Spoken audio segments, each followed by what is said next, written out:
Spine में अगर infection हो गया है तो उसका क्या इलाज रहता है? हो सकता है कभी आपको लंबे समय से कमर में दर्द चल रहा हो या गर्दन में, और आप अपने एक्सरे एमआरआई कराएं और उसमें दिखता है कि कोई मणका दब गया है और उसका कारण इन्फेक्शन है। तो इन्फेक्शन जो है नॉर्मली 3 तरह का होता है। पहला होता है ट्यूबरक्लोसिस का, जो कि इंडिया में सबसे कॉमन है। दूसरा होता है पायोजेनिक। पायोजेनिक मतलब उस तरह के बैक्टीरिया जो कि बुखार करते हैं या और इन्फेक्शन करते हैं, यूरिन का इन्फेक्शन करते हैं, जब वो स्पाइन में या हड्डी में पहुंच जाए तो उसको पायोजेनिक इन्फेक्शन कहते हैं। और तीसरा होता है फंगल। इसमें से सबसे कॉमन है ट्यूबरक्लोसिस। लेकिन इन्फेक्शन कौन सी तरह का है ये हमें एमआरआई से थोड़ा अंदाजा लगता है, लेकिन पूरा नहीं।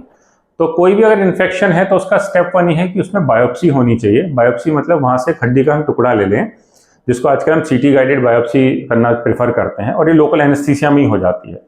उससे हमें ये पता चल जाता है कि कौन सी तरह का इन्फेक्शन है। फिर अगर टीबी का इन्फेक्शन है या पायोजेनिक है या फंगल है, उस तरह से दवाइयां चलती हैं और मरीज ठीक हो जाता है।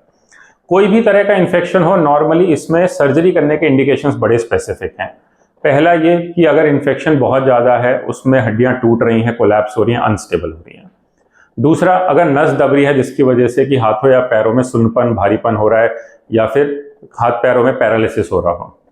तीसरा, अगर मोशन यूरिन की नसें इन्वॉल्व हो रही हैं या पस इतना ज़्यादा है कि नस पे प्रेशर है जिसकी वजह से कि चलने में इम्बैलेंस हो रहा है, इस तरह के सिम्टम्स हों। तो इन सिम्टम्स की वजह से कभी कभी हमें सर्जरी भी करनी पड़ती है। तो अगर आपके एमआरआई में या एक्सरे में इन्फेक्शन आया है तो सबसे पहले तो ये जानना जरूरी है कि कौन सी तरह का इन्फेक्शन है। इसी हिसाब से उसकी दवाइयाँ चलेंगी। टीबी की दवाइयाँ अक्सर लंबी चलती हैं, करीब 9 महीने से 1 साल की। पायोजेनिक इन्फेक्शंस की दवाइयाँ करीब 6 हफ्ते की चलती हैं।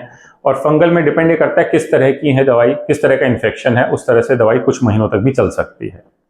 तो अगर आपको इन्फेक्शन आया है तो घबराइए मत, अपने नज़दीकी डॉक्टर को दिखाइए। वो आपके सिम्टम्स देखेंगे, वो ये देखेंगे कि किस ग्रेड का डिस्ट्रक्शन है अंदर, नसें दब रही हैं कि नहीं, और मरीज को क्या सिम्टम है, उस हिसाब से वो आपको आगे का इलाज बताएंगे। Thank you.